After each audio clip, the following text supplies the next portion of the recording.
अस्सलाम वालेकुम, मैं हूं हमजा ज़हूर और आज हम मौजूद हैं एक पोल्ट्री फार्म पर, जहां हम भाई से गुफ्तगू करेंगे। पोल्ट्री फार्म के हवाले से सारी बातें इनसे जानने की कोशिश करेंगे, जिसमें हम इनसे जानेंगे कि आया हमें चूज़ा लेना चाहिए, हमें पट्ठा लेना चाहिए, उसमें ज़्यादा फ़ायदा है या चूज़े में ज़्यादा फ़ायदा है। सेकंड नंबर पे इसकी क्या वैक्सीनेशन करनी पड़ती है और क्यों वैक्सीनेशन करनी पड़ती है। थर्ड हम इनसे जानेंगे कि अब तो बाद में इस तरह की कौन सी मंडी है जिसमें आया हम इन मुर्गियों को सेल परचेज कर सकते हैं, अंडे जो हमारे पास आते हैं उनको हम सेल परचेज कर सकते हैं। तो इसी वजह से बात करते हैं भाई से। अस्सलाम वालेकुम। वालेकुम अस्सलाम। सर, सबसे पहले तो आप हमारे नाज़रीन को ये बताएं कि आपका नाम क्या है। मेरा नाम इजाद रसूल है और मैं तकरीबन 1.5 से 2 साल से ये फार्मिंग का काम कर रहा हूँ। तो आप इस फील्ड को क्या समझते हैं कि पाकिस्तान में इसका कोई फ्यूचर है कि नहीं है। बिल्कुल बहुत अच्छा फ्यूचर है। इसको अच्छे तरीके से चलाया जाए, अच्छी मेंटेनेंस की जाए, ख्याल रखा जाए, बीमारियों से बचाया जाए तो बहुत अच्छा फ्यूचर है इसका।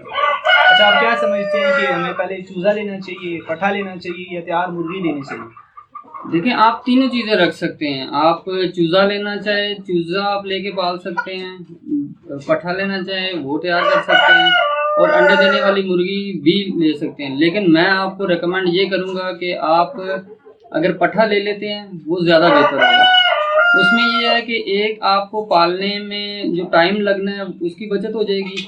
दूसरा, जो मोर्टेलिटी होती है बच्चों को पालने में वो नहीं होगी आपको तैयार चीज़ मिल जाएगी। और तीसरा ये होगा कि आपकी मतलब कि वो जल्दी अंडों पे आ जाएगी, आपको ज़्यादा इंतज़ार नहीं करना पड़ेगा। एक चूज़ा आप डालते हैं उसको करने के लिए आपको 6 से 6.5 माह इंतज़ार करना पड़ता है, लेकिन एक पट्ठा अगर आप डालेंगे तो उसके लिए तकरीबन आपको 1.5 से 2 माह इंतज़ार करना पड़ेगा, उसमें आपको प्रोडक्शन आ जाएगी। ज़बरदस्त, बड़ी अच्छी इन्फॉर्मेशन आप दे रहे हैं।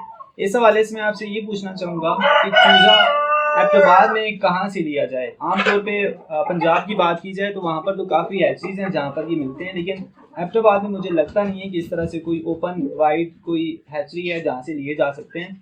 तो इस हवाले से आप क्या कहेंगे, कहाँ से ये मिल सकते हैं और कितने रेट में मिलते हैं। देखिए, एबटाबाद में ऐसा आप बिल्कुल ठीक कह रहे हैं कि ज़्यादा हैचरीज नहीं है। एक हैचरी है जो मंडिया कॉलेज रोड पे है, वहाँ से आपको मिल सकते हैं ये चीज़ें।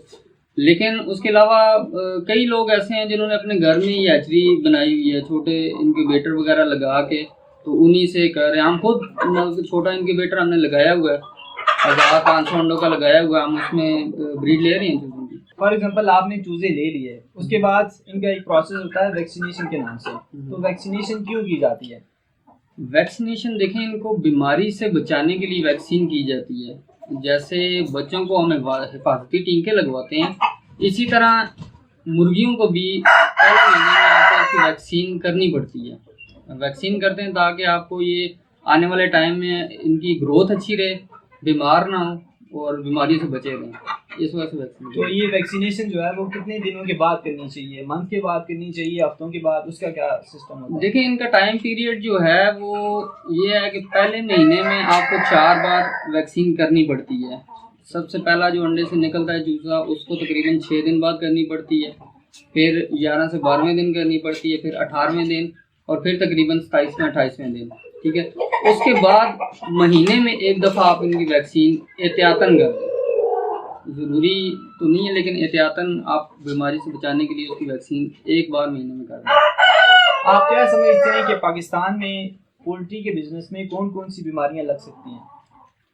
इनमें देखें जी, बीमारियाँ 2-3 अहम बीमारियाँ हैं जो इसमें लगती हैं। उनमें एक रानी खेत जो है वो ज़्यादा मोहलिक बीमारी इनकी समझी जाती है, जिसमें ज़्यादा मोर्टेलिटी होती है और उससे बचाना भी थोड़ा सा मुश्किल होता है, कवर करना उसको मुश्किल होता है। दूसरा, इनको फ्लू हो जाता है, फ्लू से बचाना पड़ता है, बुखार होता है, तो टॉक्सी की बीमारी अक्सर आ जाती है। तो ये जो चीज़ें हैं, इनसे टाइम इनको देख के उस हिसाब से चलना पड़ता है। मेजर बीमारी जो है वो ज़्यादा रानी खेत इसमें आती है। इन बीमारियों से बचाने के लिए अगर हम प्रॉपर वैक्सीनेशन करें तो इन बीमारियों से बच सकते हैं, हमारा फार्म बच सकता है। बिल्कुल, आप प्रॉपर टाइम पे वैक्सीन करें, टाइम पे आपको बीमारी का पता चल जाता है, उसका ट्रीटमेंट करें, उसके बाद फिर वैक्सीन अर्निंग करें, वो डेफिनेटली आप इसको बचा सकते हैं। अच्छा सर, चूज़ा डालने का सबसे बेहतरीन मौसम कौन सा है? किस मौसम में हमें चूज़ा डालना चाहिए? जो एबटाबाद के लिहाज से बेहतरीन मौसम जो है वो अप्रैल के बाद स्टार्ट होता है। अप्रैल के स्टार्ट में आप डाल सकते हैं, अप्रैल मई, ये दो आप अगर चूज़ा आपने डालना है तो इसमें आप डालें, तो आपका सितंबर अक्टूबर में आपका चूज़ा जो है वो तैयार हो जाएगा, अंडों पे आ जाएगी। आगे जो सीज़न है अक्टूबर से ऑनवर्ड फरवरी मार्च तक, वो आपकी प्रोडक्शन उसमें आप उसको अच्छी अर्निंग कर सकते हैं। चूज़े को मुर्गी बनने तक कितना कुछ खर्चा आ जाता है, इस पर कितनी कुछ लागत आ जाती है, कितनी फीड देनी पड़ जाती है? एक कॉस्ट एवरेज लगाई जाए तो चूज़े को मुर्गी तक तैयार होने तक तकरीबन 195, 200, 210 इतनी एक कॉस्ट आती है उसकी पर मुर्गी के ऊपर पर मुर्गी के ऊपर 110 कॉस्ट आती है जी। ठीक है। अब आपकी मुर्गी बिल्कुल तैयार हो गई है, आपने उसको फीड दे दी, अब वो बिल्कुल अंडे देने पे आ गई है। अब आपका सीज़न भी आ गया है कि आपकी सर्दियाँ आ गई हैं, तो इस सीज़न में आप कैसे उनसे अर्निंग करेंगे? बिल्कुल, सीज़न में इससे अर्निंग, मुर्गी से अर्निंग तो अंडा सेल करके ही होती है, ठीक है। अगर आपके पास मुर्गे उसमें फ्लॉक में आ गए हैं तो मुर्गा डेफिनेटली मीट सेल करके उससे अर्निंग करेंगे, ठीक है। मुर्गी का एक एवरेज मैं आपको बता देता हूँ, जितनी कॉस्ट आपको मुर्गी तैयार करने में लगती है, पूरी चूज़े से लेके मुर्गी बनने तक जितनी कॉस्ट आपकी तैयार होने में लगती है, उतनी आपकी अर्निंग तकरीबन 2.5 से 3 माह में हो जाती है। मतलब कि 2.5 से 3 माह में आपकी अंडों से जो अर्निंग होगी वो आपकी कॉस्ट कवर हो जाएगी, ठीक है। उसके बाद जो अर्निंग होगी वो डेफिनेटली आपका प्रॉफिट होगा। जैसे कि आपने एक तरीका तो हमें बता दिया कि अर्निंग करने के लिए आप अंडे सेल परचेज कर सकते हैं, इसके अलावा कोई ऐसे तरीके हैं जिनसे आप पोल्ट्री के बिजनेस में कुछ अर्न कर सकते हैं? बिल्कुल जी, एक तरीका, मेन तरीका तो ये है कि अंडों से आप उसकी अर्निंग करें, ठीक है।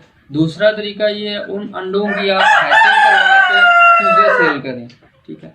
तीसरा तरीका ये है उनका गोश्त सेल हो, मीट पर्पज़ के लिए वो यूज़ हो। ये 3-4 पर्पज़ के लिए आप इसकी अर्निंग कर सकते हैं।